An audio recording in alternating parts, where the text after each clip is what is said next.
last story of the evening. Halloween from an 8-year-old's perspective. I grew up in Brooklyn, New York.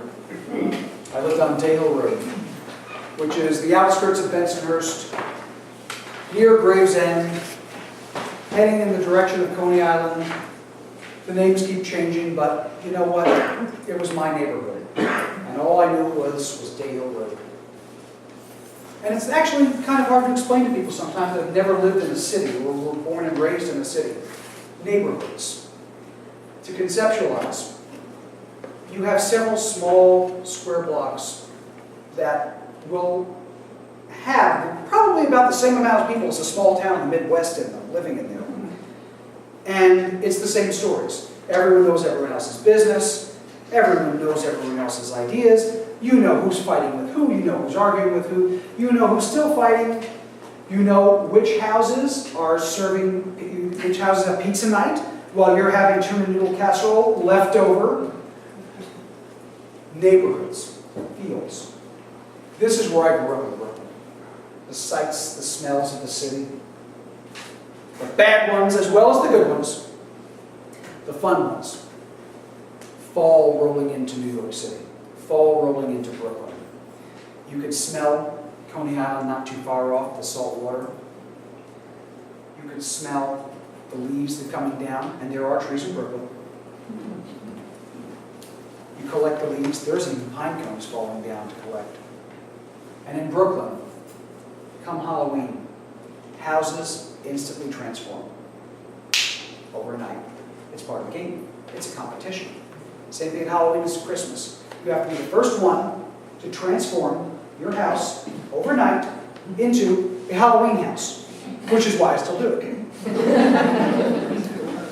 They do it at Christmas time too. All of a sudden, blackened house, nothing, next light. There's Santas, there's this, there's that, there's the lights. Halloween. Dark. Light. Next day, there's a cemetery in the little front lawn. There's monsters, there's vampires, there's things hanging off the roof. There's pumpkins. The best houses are the ones that they carve their own jack-o'-lanterns and they spike them in the top of their wrought iron fences. You know, they never lasted very long in Brooklyn, but it was so cool to see. This is where I grew up. This is where I got some of my love for Halloween. Because Halloween, to an 8-year-old, it's not just about the scary monsters. It's not just about the candy. It's about transformation. It's what fall is. It's the harvest. It's the change in seasons. It's saying, you're one thing now, you're going to be this tomorrow. It's a part of growing up. It's a part of the cycle of life. And sure enough, we had it good. There's a number of stories I could tell you about some of the little Halloween hauntings that we experienced as kids. I can tell you there was a real live haunted house on McDonald Avenue between Kings Highway and Avenue K. It was underneath the L train, underneath the F line, the elevated train. It looked like 1313 Mockingbird Lane. I'm not kidding. It did. It was the only house in what was an old lot that eventually they were going to bulldoze and destroy, but it was an old, dilapidated mansion that was sitting there. It was a leftover. And my brother Billy knew some of the kids that lived there and their families. And he went, and my mom went, and even I went one time. And sure enough, while we were in there, all of a sudden, a window would raise and open. A door would shut and close on its own. No wind. Things happen. At night, you'd see strange little figures that would take place and just move around outside. But all you saw were shadows. Yeah. I grew up a block away from my house. That was Halloween to me. We had an apartment building right across the street from us where my friend Leslie lived. In there was an empty apartment, as we knew. But just at Halloween, when we got there were Halloween decorations outside that door. So, as any kid is wont to do, you knock on the door.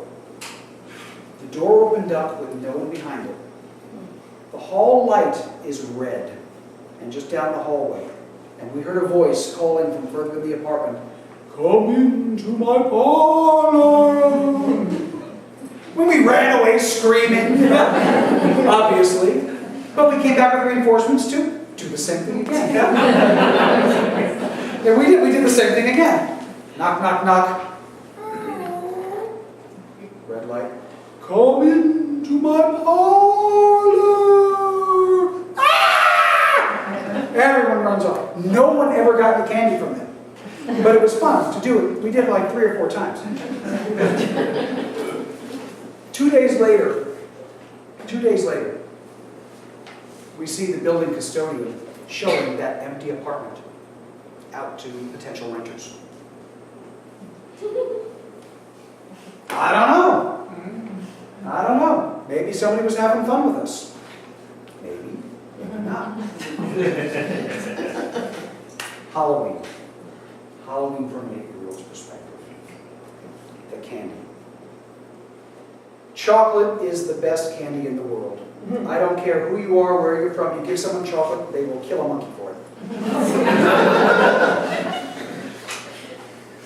Lollipops are good. Give it that. Candy corn, nice. Tootsie Rolls, still chocolate. Sugar-free candies. No. Toothbrushes. No! You don't give those things out on Halloween. If there's any justice in the world, there's a special place in hell for those people who give out toothbrushes and sugar-free candy on Halloween. I'm just saying. Not fair. Growing up in the 70s was interesting, though, because it was in the 1970s that a lot of the stories that changed Halloween would occur. In the 1970s, there we were, getting ready to go do our Halloween, do our candy, do our trick-or-treating, and my brother Eddie and I had it down pat. We made sure we would go around, scope out the houses that seemed to have best. We would go, trick-or-treat, trick-or-treat, trick-or-treat. Each one. We made note of who gave us what. Chocolate, toothbrush. We would go home, change our costumes, and go back out to those houses that were giving out the chocolate and the good stuff all over again. We made sure to hit them up. I did it 3 times one year. 3 times, and they never recognized me.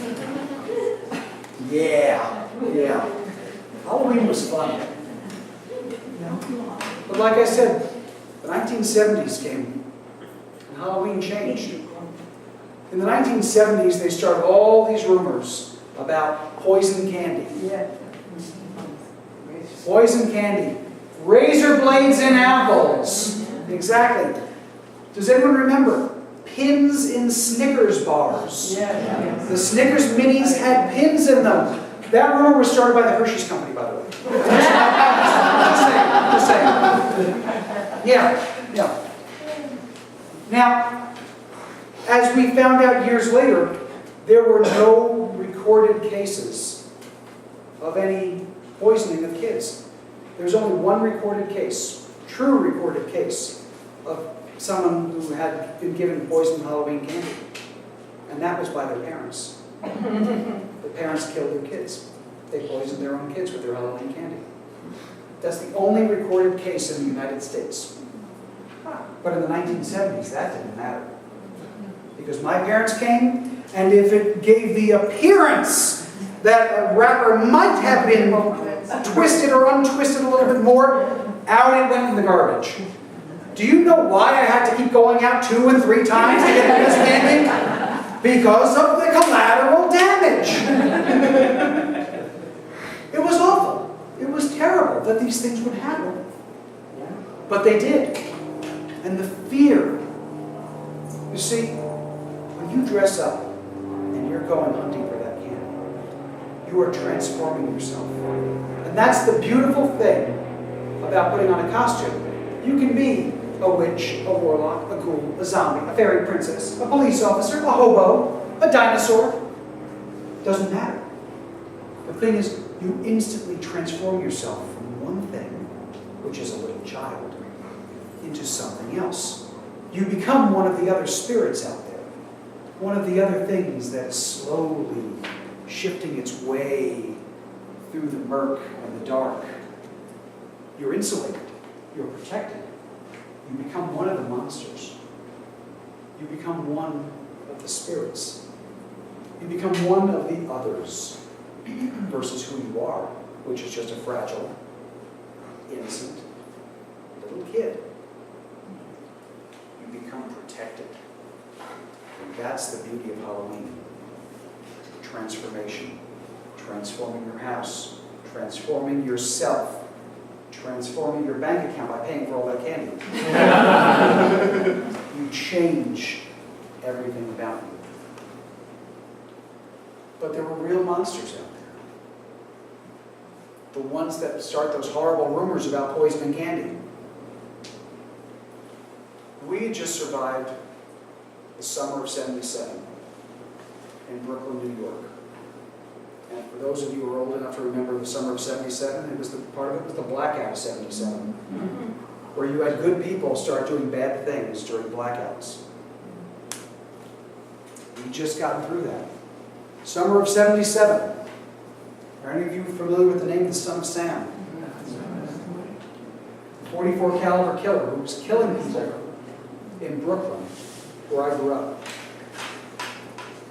We had our parents transforming our lives out of fear.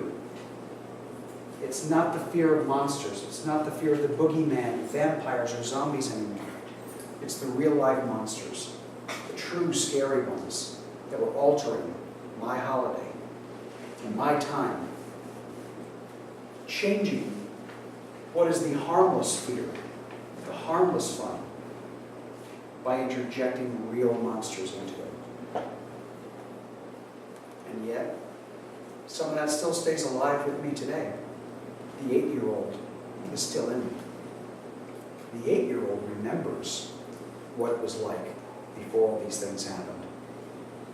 You know, I could almost say that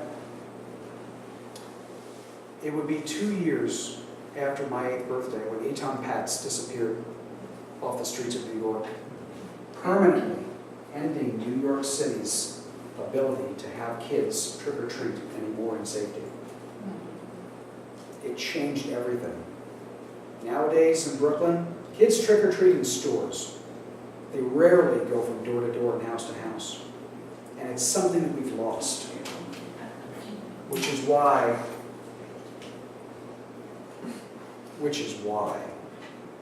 I am still 8 years old. And why I will always be 8 years old. Because I am a monster. I am a boogeyman. I'm a goblin. I'm a fairy princess. I'm a cowboy. I'm a construction worker. Occasionally I'm a dinosaur. Depends on who's talking to me. I keep Halloween alive. And I keep my monsters in with me. Because these are the monsters that I want in my life. The witches, the warlocks, the ghouls, the vampires, the dinosaurs, the zombies, the spooks, the ghosts, the freaky deakies, the weird ones. Why? Because we're all monsters together. And when you're monsters together, you're never monsters apart. That's why I always keep Halloween from an 8-year-old's perspective.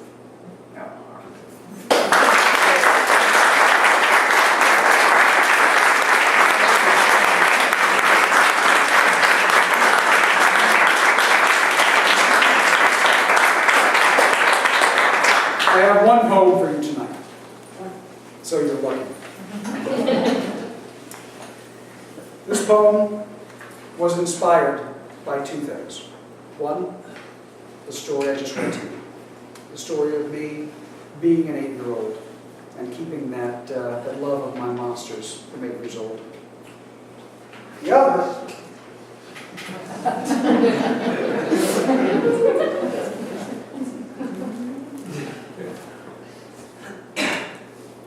it was this t-shirt. Maurice Sendak did his wonderful book called Where the Wild Things Are.